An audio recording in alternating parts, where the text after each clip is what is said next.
আজি পাথৰ আঞ্চলিক ছাত্ৰ সন্থাৰ উদ্যোগত আৰু পাথৰ আঞ্চলিক ছাত্ৰ সন্থা উদ্যোগৰ আঞ্চলিক ৰাজ্যৰ সহযোগত যি অনুষ্ঠিত হ'ল ছদিনীয়া বিহু নাচ কৰ্মশালা আৰু আজি সামৰণি অনুষ্ঠান। এই সামৰণি অনুষ্ঠানৰ আৰম্ভণিৰ পৰা এই সামৰণি অনুষ্ঠানলৈকে প্ৰায় শতাধিক পৰীক্ষাৰ্থী অংশগ্ৰহণ কৰিলে।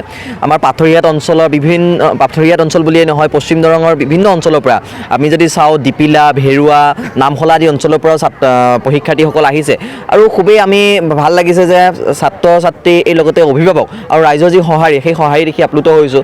আমি তিনিগৰাকীকৈ ৰাজ্যৰ বিভিন্ন প্ৰান্তৰ প্ৰশিক্ষাৰ্থী আনিছোঁ, ডিব্ৰুগড়, নাওকটা আৰু গুৰেশ্বৰৰ পৰা প্ৰশিক্ষক আনিছোঁ, তেওঁলোকে প্ৰশিক্ষণ দিছে আৰু আমি বিহুৰ যি বেচিক যিখিনি আছে সেই বেচিকখিনি আমি এই প্ৰশিক্ষাৰ্থীসকলক শিকাবলৈ চেষ্টা কৰিছোঁ, কাৰণ অসমৰ জাতীয় জীৱনৰ এটা অবিচ্ছেদ্য অংগ বিহু আৰু এই বিহুটো যেন আমাৰ পৰা হেৰাই নাযায় সেই এটা প্ৰয়াস কৰা যায়, ক্ষুদ্ৰ প্ৰয়াস। আৰু সদৌ অসম ছাত্ৰ সন্থাৰ সাংস্কৃতিক কৰ্মসূচী এটা অন্যতম। ৰাজ্যৰ বিভিন্ন প্ৰান্তৰ প্ৰায় প্ৰতিখন আঞ্চলিক ছাত্ৰ সন্থাই এইদৰে বিহু নাচ কৰ্মশালা অনুষ্ঠিত কৰিছে আৰু তাৰ ব্যতিক্ৰম নহয় পাথৰ আঞ্চলিক ছাত্ৰ সন্থাই ছদিনীয়াকৈ বিহু নাচ কৰ্মশালাৰ আয়োজন কৰা হ'ল।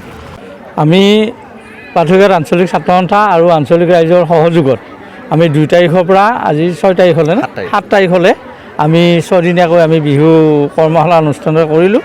কথা হৈছে কি, আমাৰ এই অঞ্চলৰ যিবিলাক যুৱক যুৱতী আছে তেওঁলোকক বিহুৰ প্ৰতি মানে আমাৰ অসমীয়াৰ যিটো বাপতি সাহোন বিহুৰ প্ৰতি আগ্ৰহ কৰিবৰ কাৰণে, তেওঁলোকক অনুপ্ৰেৰণা মানে জগাবৰ কাৰণে আমি এই কৰ্মশালাখন অনুষ্ঠিত কৰিছোঁ। আমি প্ৰশিক্ষক আনিছোঁ বাহিৰৰ পৰা, গুৰেশ্বৰৰ পৰা আহিছে, ডিব্ৰুগড়ৰ পৰা আহিছে আৰু নাচনীজনী নাওকটাৰ পৰা আহিছে। তেওঁলোকৰ জৰিয়তে আমি বিহু কৰ্মশালাখন অনুষ্ঠিত কৰিছোঁ। এইবেলি দেখিছোঁ আমি প্ৰথম এইবেলি কৰিছোঁ, অলপ সঁহাৰি কম যদিও তথাপিতো অভিভাৱকখিনিৰ যথেষ্ট পৰিমাণে আমি সঁহাৰি পাইছোঁ।